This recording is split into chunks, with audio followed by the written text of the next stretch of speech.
폐는 호흡기 기관 중 가장 중요한 기관이다. 코와 입으로 들어간 공기가 기도를 거쳐 기관지와 폐로 들어간다. 폐암은 치명적일 수 있기 때문에 조기에 발견하는 것이 중요하다. 우리가 숨을 들이마실 때 폐는 공기로 가득 차게 된다. 이렇게 산소를 얻는다. 이 산소가 방출되면 우리 몸은 이산화탄소를 배출시킨다. 하지만 폐암은 어떻게 생기는 걸까? 암은 신체 여러 장기의 세포에서 시작되며 폐암의 경우 해당되는 장기가 폐인 것이다. 원래 세포는 새로운 세포로 분열된다. 손상되거나 노화되면 다른 세포로 대체된다. 하지만 이 과정이 정상적으로 진행되지 못할 때가 있다. 새로운 세포로 대체되어야 할 세포가 너무 많이 생성되는 경우이다. 이런 경우에 종양이 형성된다. 비소세포 폐암이 가장 흔한 유형의 폐암이다. 암의 유형 비소세포는 현미경으로 보이는 모습에 따라 다른 유형으로 분류된다. 편평세포암종, 이 유형의 암은 얇고 납작한 모양의 편평세포에서 유래된 것이다. 의학적으로 편평세포암종이라고 부른다. 대세포암종, 이 유형의 암은 여러 종류의 비교적 큰 세포에서 유래된다. 서암, 이 유형의 암은 폐포와 나란히 위치해 있으며 점액 같은 것을 생성하는 세포에서 발생된다. 흔하지 않은 유형 다형성 류암 종양, 탈선 암종 및 분류되지 않는 유형의 암 폐암의 위험요인 담배를 피는 사람은 담배를 피지 않는 사람에 비해 폐암에 걸릴 확률이 90% 더 높다.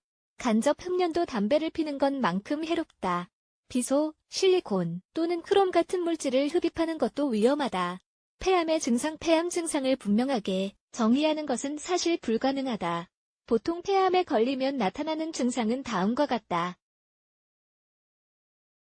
계속 기침을 하거나 기침이 더 심해진 가슴 통증 호흡 곤란 기침을 할 때 피가 나거나 색깔이 어두운 색의 가래가 나옴 만성 피로가 계속된 목소리가 쉼 아무런 이유 없이 체중이 감소된 기관지염이나 폐렴 같은 감염 가슴에서 휘파람 소리가 들림 또 폐암이 신체 다른 부위로 퍼지면 다음과 같은 증상이 나타날 수 있다.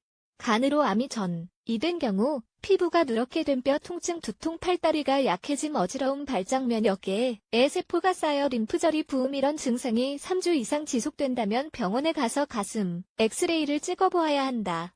엑스레이 결과에 따라 의사가 병력을 확인할 것이고 그에 맞는 다른 검사를 할 것이다. 진단 방법 환자에게 어떤 증상이 나타나기 전에 진단할 수 있는 방법들이다. 신체 검사, 의사가 덩어리 같은 이상한 것이 있는지 확인하기 위해 전반적인 건강 상태를 검사할 것이다. 평소 습관과 이전에 알았던 병, 치료했던 병이 있는지 확인할 것이다. 검사실 검사 혈액, 소변, 조직 검사를 통해 암이 있는지 확인할 수 있다. 이미징, 의사가 우리 몸 안의 이미지를 확인하는 검사이다. 유전 검사, 유전적으로 암에 걸릴 수 있는지 확인하는 방법이다.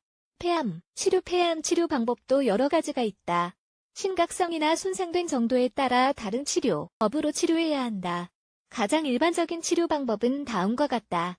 수술, 암 조직을 제거하는 수술 화학요법, 암의 크기를 줄이거나 없애기 위해 약이나 정맥 주사로 약물을 주입하는 치료법 방사선 치료, 고강도 방사선으로 치료하는 방법 표적 치료, 암 세포가 퍼지는 것을 막기 위해 약물을 사용하는 방법 폐암 예방 담배를 피지 않고 간접 흡연도 하지 않도록 한다. 과일과 채소를 많이 먹는다. 꾸준하게 운동한다. 집에서 나무를 태우지 않는다. 해로운 물질이 방출될 수 있다. 공업지역에 가지 않는다. 술을 마시지 않는다. 매년 건강검진을 한다. 무엇보다도 늦기 전에 미리 예방하는 것이 가장 좋다. 그리고 폐암과 비슷한 증상이 나타나면 무시하지 말고 꼭 병원에 방문하고 검사를 해보자.